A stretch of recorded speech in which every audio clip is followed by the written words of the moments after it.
Are we surprised? Are we surprised about what Kid Cudi said? What's up with happening? Big K busy. K.A. in the stand. K too good to sleep with K.A.Vuitton on the turn. Now Kid Cudi took the stand. This nigga was oral farming like a motherfucker. Nigga stepped out smoking a cig, black leather, white shirt, blue jeans, feeling like he was him. I ain't seen this nigga have no aura since fucking the first album, since Day and Night. I toss and turn on what's in my mind. And Diddy had him tossing and turning because he ain't know if he was up out of here or what else was going to happen.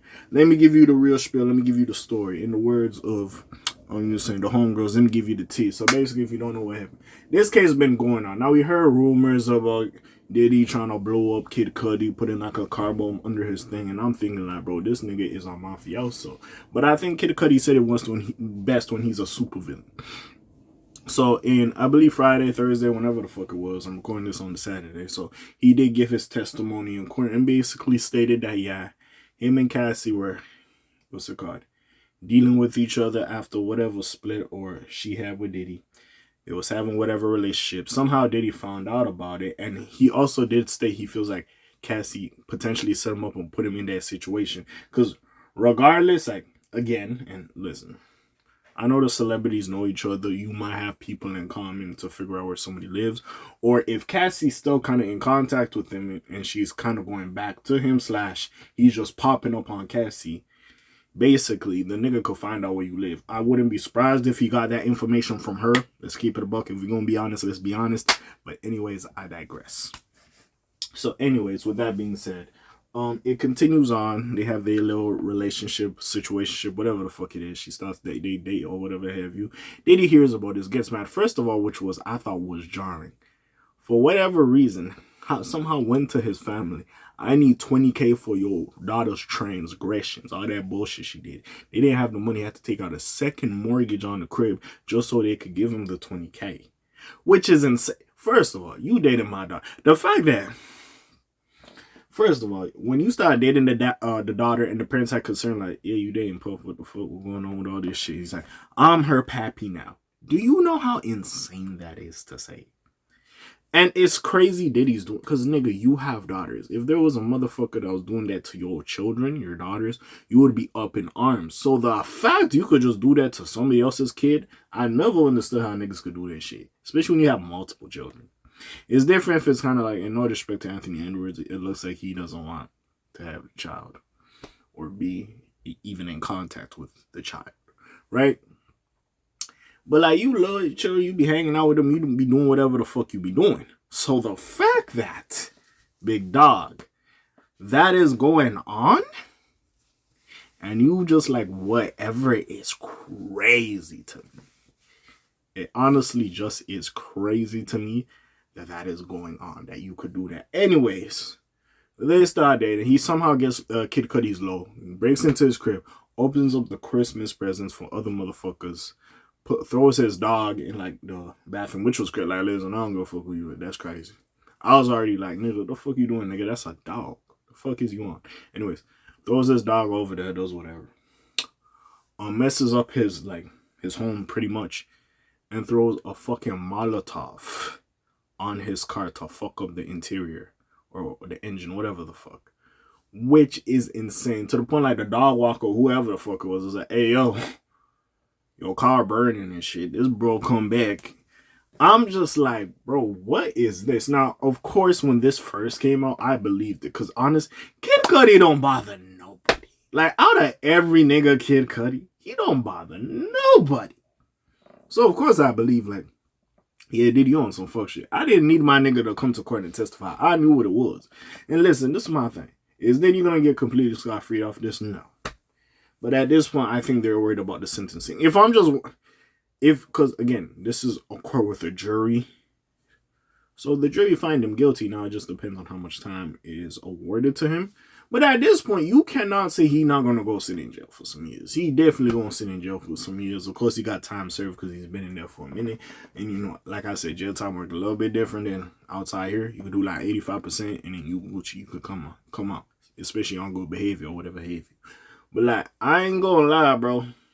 This just looks shaky. Also, while he was on the stand, he was basically stating like, oh, I think his manager and I don't know if it was Cassie or whoever Diddy's manager is or whoever the fuck it was, set up for them to all meet at Soho House or whatever. He says now, apparently Puff was like, yo, you want some water? You want this? Which, imagine a nigga like, yo, you did all that, basically insinuated you could get me touched if you really wanted to. And bro, do you know the fear of that? That's why I make the toss and turn joke. Like, you in your house, this is your sanctuary. This is where you feel comfortable. You could lack, if you will. You know, you're in the comfort of your own home and you don't even feel safe here, my nigga. The fuck? Niggas is just getting into your house and just doing whatever they do. Now, can he prove Puff actually was there? No. And I don't know if this nigga really had cameras, because if they took his cameras and all that shit, well, big dog, I don't even know. And hey, he probably kept quiet about it, because I know a lot of niggas like, how come he kept quiet about that? Yo, bro, it's Puff. And we've seen this nigga moves with power. And he's probably thinking of his music career. And he's like, yo, I'm kind of fucked if I do this. And probably niggas advised him not to because they know how Puff be. And listen, we could all know, hey, nigga, you kind of walked in there like, listen, clearly, we all know that nigga don't play about Cassie. For whatever reason, y'all got together and y'all thought that shit could happen. Y'all should have left that alone. Anyways, they met for the dinner or whatever have you. Basically, Cassie was like, oh, you know, shit happened, we fell in love, blah, blah, blah, and this is the little situation. And yeah, Brody was like, yeah, cool, what about my car? And Puff like, what about it? It's crazy, playboy. Like, Matt, listen, I feel like niggas just get money and just be on fuckery. It is what it is. Like, at this point, bro, who else got to say? Don't even get me started on the whole Lauren London thing. That's going to be a separate video. We're going to talk about that shit. But I did like... Nigga called him a Marvel supervillain, which at this point, like, listen, we've been calling this nigga the Diddler. He is him. He does what he does. I don't, like, fam. It's absurd that nigga, like, this nigga was just getting some shit off, bro. No wonder, hey, listen, no wonder niggas didn't date Cassie. Also, it's like, she kind of have a type. Because at this point, did he buy? At this point, at least. So he by Kid Cudi be moonlighting as a bi person. And Alex, I ain't gonna say too much on Brody, but he definitely looks like he could play for both sides if you catch my drift.